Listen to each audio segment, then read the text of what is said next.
She did. She did. She was demanding dad. So I was like, okay, you really want to be with dad right now? All right.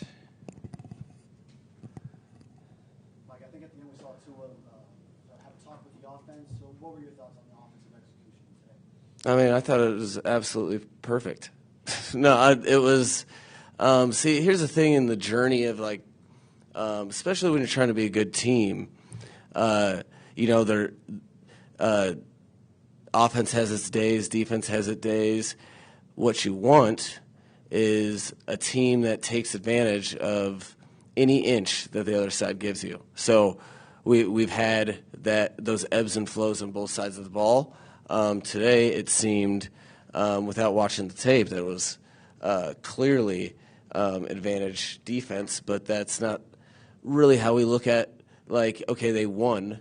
No, it's what and why and how we can progress. I felt, that was one of the cool things. I was pretty locked in with Tua during the day, and I could feel that he could feel that guys were a little too geeked up and thinking, and sometimes you can get over competitive, and then you jump off sides. Then you start pressing and stop thinking about your technique and you end up focusing on trying to make a play, and then the inverse happens. So that was, I know he could feel it.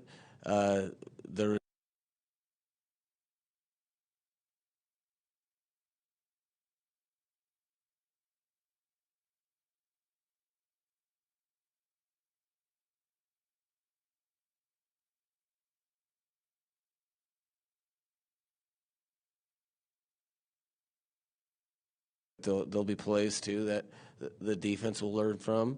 But overall, it's a very productive day when people really put themselves out there and are able to learn from it. And sometimes those are hard lessons. So you guys got pulled off the field for the Lightning there for a little bit. I know you're big on opportunities and adversity is an opportunity. How did you kind of take that moment to get the guys off the field, bring it back on? Just what was the reps. Apparently, you guys would know more than I would, but that happens from time to time here. Okay, last year was an exception to the rule, I believe. So, and we even have a coach and staff it's happened to in a Super Bowl where you have to go inside and then restart. So the biggest fear that I had, I didn't want the defense was starting to feel some momentum, and I didn't want them to all of a sudden have a lull. That's what I was looking for. And then I wanted the offense to kind of get their stuff together and try to sustain some stuff. It happened a little bit, and then self-inflicted wounds. So these are all things that the Lightning is no exception. You're just happy to get stuff out of the way because you don't want these lessons to be learned when the score is final and the box score is real. Mike, what would you say Christian Wilkins means to this team in this organization? We saw him with the orange jersey. Vic Fangio had high praise for him. But in your eyes, what does he mean to this team? Christian is, since I've been here, he's been one way. And I truly believe he, in that way, he embodies what I expect for our team, each individual to be on a day-to-day basis for you to have success. So how do you categorize that? That's an important part of the team that, I promise you this. If Christian Wilkins came out to practice and was like, we'd have problems, So as teammates, you end up depending on each other for certain things that you can count on, and energy, strain, relentlessness. These are all things that if you're trying to be a good team, you want to embody. So. Mike, I'm wondering how you take Vic Fangio's comments and how you read his personality. Yesterday he was saying that we've got a one safety, but we're looking for 2 and 3, and we need more defensive line depth. But, I mean, when I look at the safeties and the defensive line, I see something a little different. But what Fangio, is he overly harsh or brutally honest? No, he's. These are all things.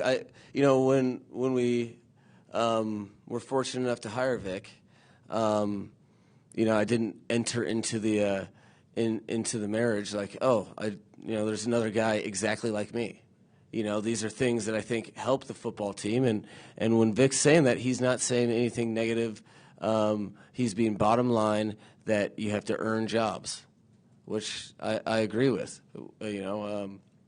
He's been in the NFL for a long time, and guys respect each and everything he's done. His track record's proven, and guys understand that he is not. It's a bottom line business, and he'll say what is fact to him, that no one's won it yet, and that's okay. That means that there's competition, and we a lot of teams need depth, and he's stating a fact that I don't.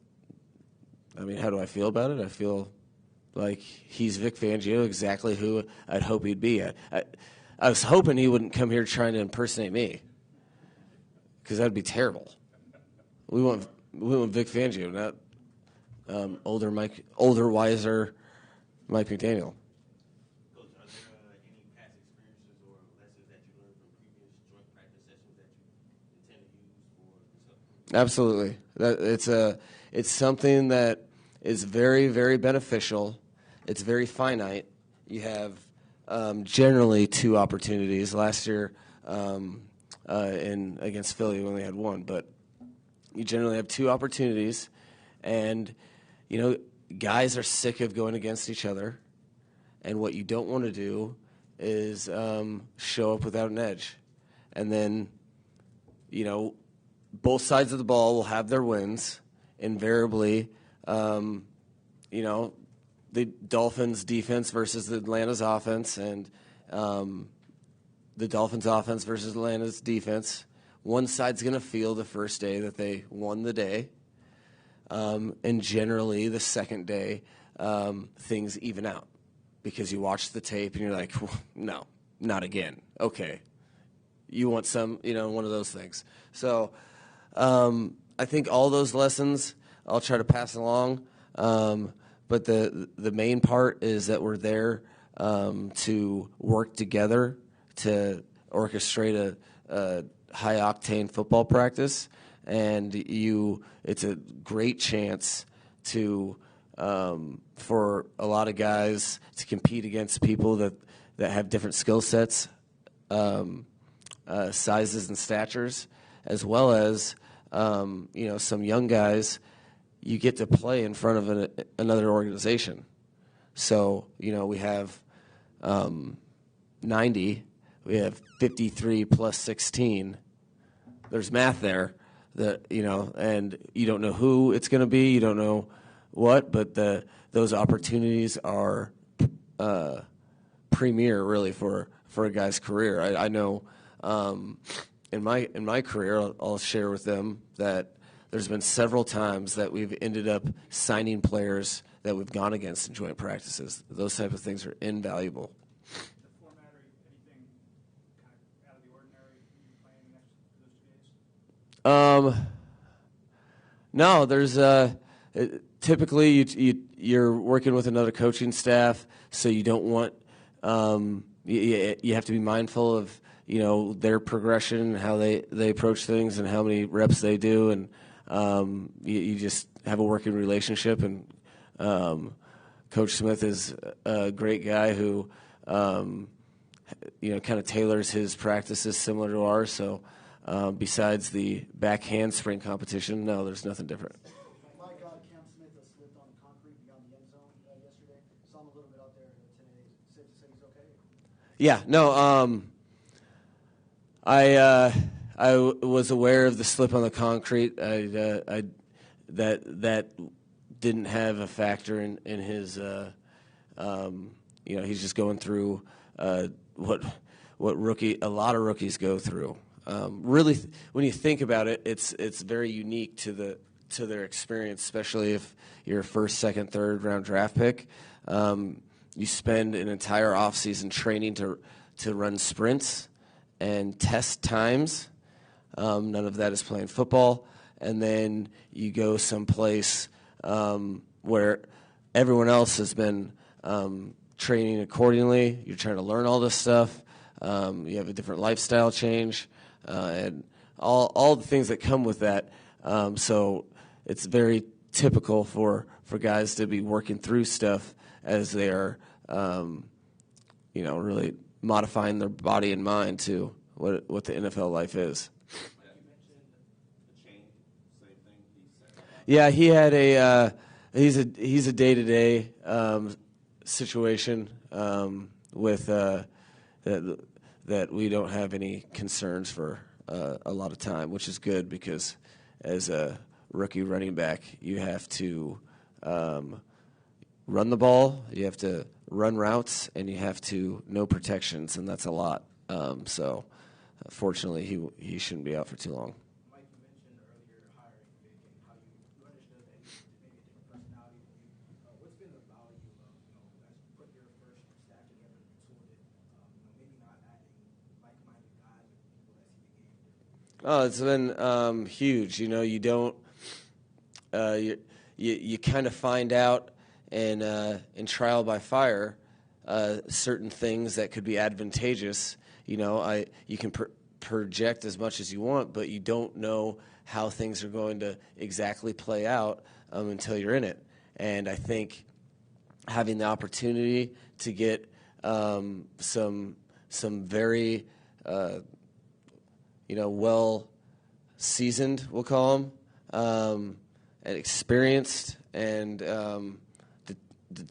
guys that would really have a true passion for coaching, because that's the one thing I did identify.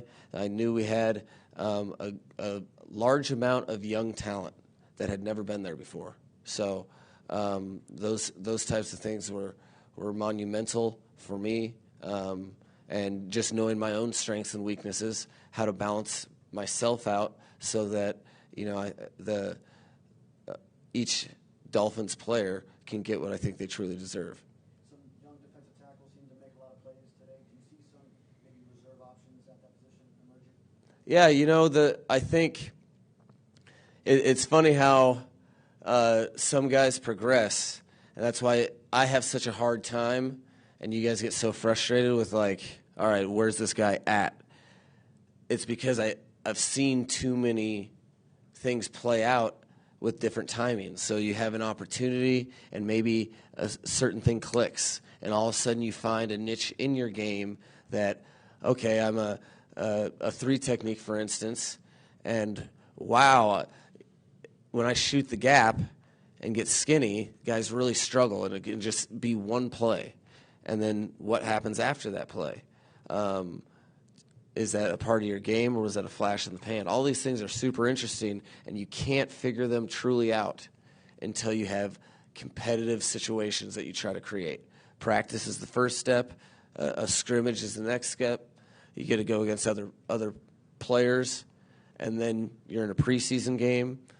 These are human beings that are affected by minor things, and they're putting their best foot forward, and you really have to wait to judge the full complexity of the situation until they've had all the opportunities. Otherwise, you're pretty vulnerable to being completely flat out wrong. And I try my best to not do that as best I can. I'm sorry. Eric, as a comment, has missed some time, and he's a guy who needs some reps from talking to Wes Welker. Do you have to caution him against coming back too soon, or how do you handle that kind of situation? I'm extremely fortunate to have a training staff like Kyle Johnson and really all the support staff and Dave Paloka. These guys I think the number one formula when you're dealing with professional athletes is you have to have a relationship with them, and you have to know who you're dealing with, and you have to know where their head's at. Eric is hungry. We all know that. So I'm very confident that our training staff will protect him against himself. He knows that he needs to be out there, and he's been chomping at the bit for a long time. But great things typically don't happen fast, and so he really, really wants to be a contributor on this football team in a great way. So that's okay. It can be frustrating. It's just important that he maximizes his opportunities once he is able to get back on the field. I want to ask about Noah. Do you see him finally coming along? And if we get a 2-for-1, then how about Eli Apple? Ooh, vet move. No, so that's why. Okay, don't underestimate the journey that is going from system to system in a defense. And specifically, you guys all know we played a ton of man coverage, and now we play a ton of really everything. So that process and being able to identify eligibles, and this defense does require a good understanding of what everyone's doing to be great, and he's continued to progress and make more plays. He had one of my favorite cloud reps that he's had all camp, and really since he's been here. He got his hands on a turnover. These are things that you like to see, and then you like to watch what players do with it. How does that confidence materialize moving forward? Is he